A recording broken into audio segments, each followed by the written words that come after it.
Awesome. Well, this is so exciting. We're here live at MedTech Conference, not in Mars, but Toronto. Mars next, and we got Don here. Tell us a little bit about yourself. So glad you're here, Don. Okay, so I feel very much at home in Toronto because we founded the company Analytics for Life here in Toronto about maybe even 12 years ago. So all of our research and development is based in Toronto, and I was just really excited last year's meeting when I learned that Toronto was this year's MedTech home. So it's been a great week for me.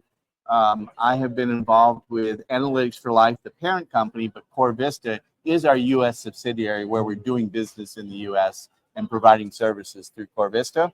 So I have been the CEO for now going on 9 years, president, CEO, developed a system for testing cardiovascular disease that allows us in a point of care fashion to be able to test in a doctor's office quickly and with accuracy to determine who does or who may or may not present with serious cardiovascular disease like coronary artery disease, pulmonary hypertension are two that we have FDA approvals for detecting. So we're here at the MedTech Conference, a lot of innovation here, a lot of amazing med device companies. What would you say to the audience out there really sets your organization apart in innovation? You know, we have used machine learning to develop some of the algorithms in the product, and you hear a lot about that excitement. But quite frankly, what I see as the most innovation is that we are able to project our algorithms or our diagnostic capabilities to where the patient is in the doctor's office, that point of care. That innovation really comes from cloud services. Yeah. I always like to joke that when we started the company, Amazon's business was selling Kindle books, and look at where cloud services have gone in 12 years. So that sort of innovation with being able to provide a service, cloud services, software as a medical device, digital health, we are kind of, all that is interchanged into our products. Yeah, and patient care and improving outcomes is a really big topic that I'm excited about. And the fact that you're in the doctor's office, tell us more about that. That's really impressive. So, most people who are starting to feel bad or have complaints like shortness of breath when I walk to the mailbox, or chest pain that comes and goes, they generally will come to their local physician in their local town that they've been seeing for years, and they bring up these bothering symptoms and ask that doctor to try to do something about it. Yeah. And these doctors don't have sophisticated tests, or not every office has sophisticated state-of-the-art testing. And if the physician is suspicious about disease, they really have to send the patient somewhere else on another day, generally to a city that's not where they are. And sometimes getting those appointments can be weeks, if not months out. So having a service that you can provide in the patient's hometown or in the patient's home office, where you can do the early testing that can very quickly rule out the disease or identify someone who is highly suspected of disease, is much more efficient for the patient. Gets them to care quickly and unclogs the medical system with the negative patients. So if I'm hearing it right, it's really the right place, the right care at the right place. And then the other thing is, so often the punt in the previous experiences, doctors would always err on go to the ER. I mean, how many ER visits the fact is that you're getting that signal, and then the unnecessary, if it's not necessary, the referral specialist that could just be for, backlog. So what is the patient experience like? What is the diagnostic? Can you describe a bit about that? The patient experience or the provider experience? Yeah, so we have a digital health device that takes physiologic signals from the patient for about a 3-minute recording. And it's a high fidelity, highly proprietary piece of equipment that we have developed for the purpose of providing this cardiology service. So the fact is, we're not selling the equipment. We're providing the service to the doctor, Yeah. who is providing service to their patient. And in that, we'll do a diagnostic test with CorVista, and this means a medical technician will prep the patient, putting electrodes that collect electrical field from the patient's chest, and another sensor that measures the blood flow at the periphery. And for 3 minutes, we record those signals. So nothing is injected in the body. We're only interpreting what the signals the body creates. 3 minutes, we record it. It's automatically packed into a data package, pushed to the cloud, where we securely store this patient data. And in that cloud repository, which we manage through cloud services, which is the real innovation, then we apply our FDA validated algorithm, which was a long process. I think we'll talk about that later. But ultimately, we tested 11,000 patients in clinical trials to develop the algorithm. Additionally, 2,000 patients that are separate to test the algorithm. And now we have a validated algorithm that when the data goes to cloud, we run it through the algorithm. It creates a physician diagnostic report, and automatically that is pushed back to the doctor's office. So in 15 minutes, the patient gets a test, they get an answer, and the doctor can guide their therapy, and we are an aid in diagnosis. So could you talk a little bit about this whole idea of MedTech-as-a-Service? Because you were saying to me before, you've had a pretty interesting career, all in MedTech, starting at Medtronic, very much pre-cloud, probably, sort of dawn of PCs or early PC days. So what is sort of the concept of MedTech-as-a-Service as opposed to selling widgets, or what's different and what enables that? Yeah. What's the opportunities? It is a business that has existed for some time, and I worked for decades in the major medical device companies, cardiac device companies, selling devices that help patients. And at one point, after the third or fourth acquisition, the consolidation of business, I left and started another company with an implantable device that ultimately sold to Medtronic 6 years later. And when I left that endeavor and I was thinking, well, what am I going to do next? It is the concept of providing medical services as opposed to single-use devices that was intriguing me. Even in 2014 and 15, there were trends that hospitals didn't want to make capital equipment if they could find a service provider that could help them, leasing or renting or such. And in the arrhythmia monitoring field, like iRhythm and Preventus and every one of the, there's like dozens of arrhythmia monitoring type companies that use this cardiology as a service. There are many services. Sleep clinics are services. Many of them are services.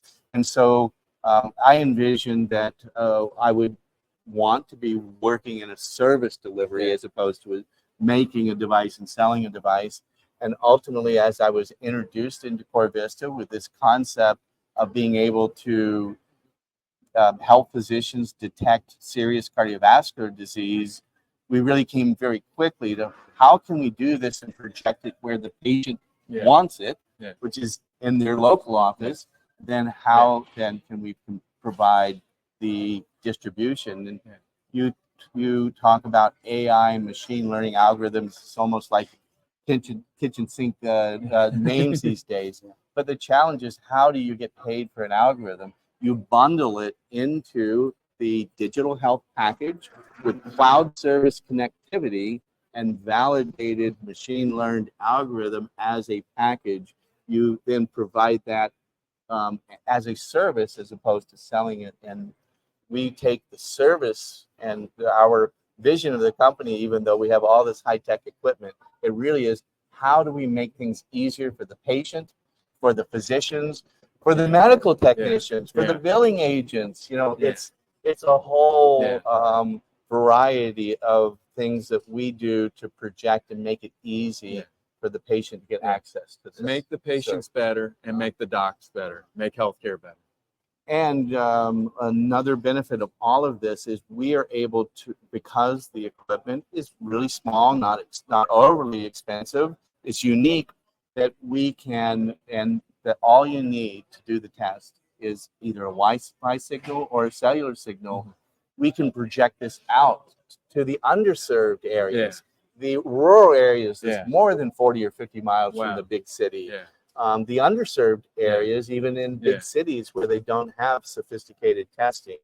You can. So I've been to a cardiologist. They wheel this big cart in and put on a bunch of leads, but that's not a small piece of equipment, physically or I'm guessing capital-wise. Yeah, what we have is essentially an iPad-sized digital health equipment.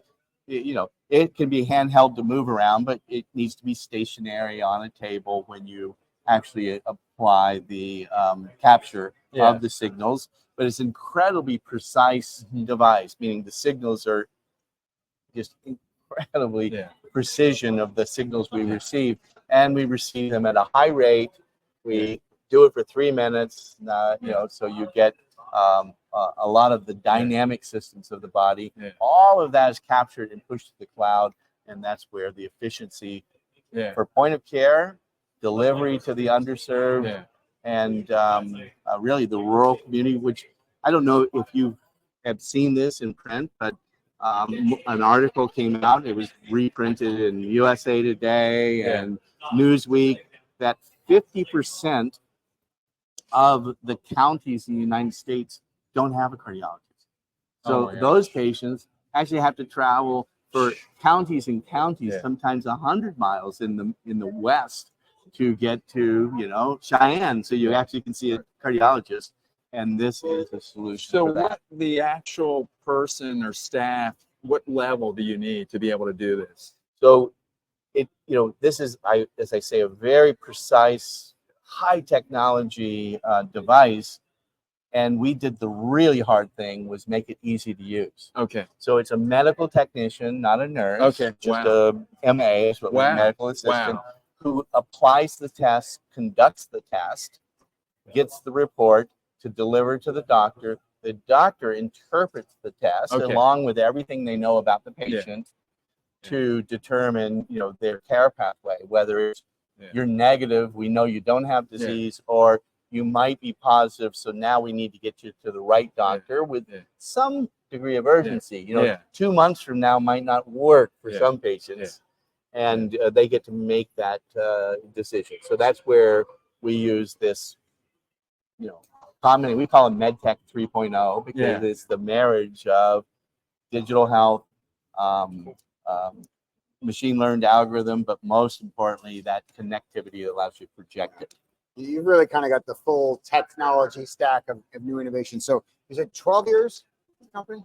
12 years, 2012, I think, is when the company was founded. So, and to your point, like that was the era of Kindle books, not Amazon Web Services. That's correct. So talk about that, how the larger healthcare world has evolved as you've developed this, because presumably there's been changes among regulators, people who are paying the bill, providers, patients. Like, where is this 12 years ago? Is this where we're going to end up in 2024, or what's happened? Well, we do, it's good to be lucky sometimes.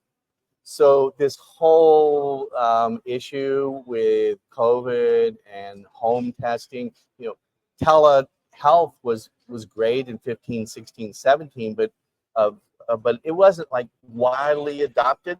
And then COVID came, and now it is just the norm. Whatever you can do with telehealth and remote is that just changed the industry, in my opinion, more than anything that we could have imagined. But in 2015 and 16, when we were developing the device to collect the signals, the idea that we would push them to our server, because in those days there were just bands of servers that you'd have to air condition to keep your data cool. But that level of transition in technology has evolved more than anything. The cloud became the cloud really in in the 2015 to 2020 timeframe, and now you can't hardly walk a step without being connected to the cloud. Right. So, I mean, you say luck, but it's also you sort of saw a solution that sort of more and more wind kept coming up behind you to lift you up from it over 12 years.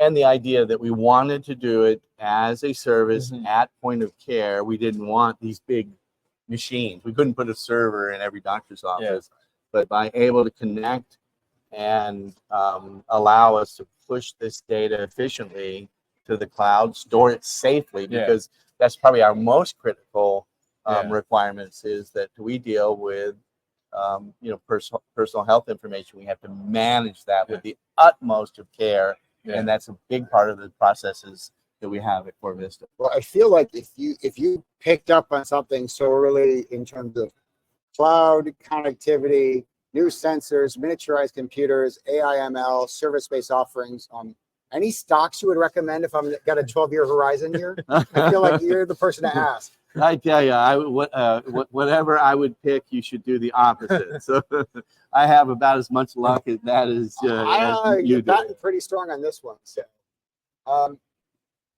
for this conference, why do you come here? What do you look to get out of it? What have you gotten out of it? Any gold nuggets you picked up? Well, again, the expertise at this conference crosses clinical research, business market assessment, technical, vendors with every service, known to a manufacturer you would want to have. And the policy makers are here from Canada and from the FDA, from CMS. So, we're here to listen and to learn. And that's what I've been doing. We just began doing work in Hong Kong, China.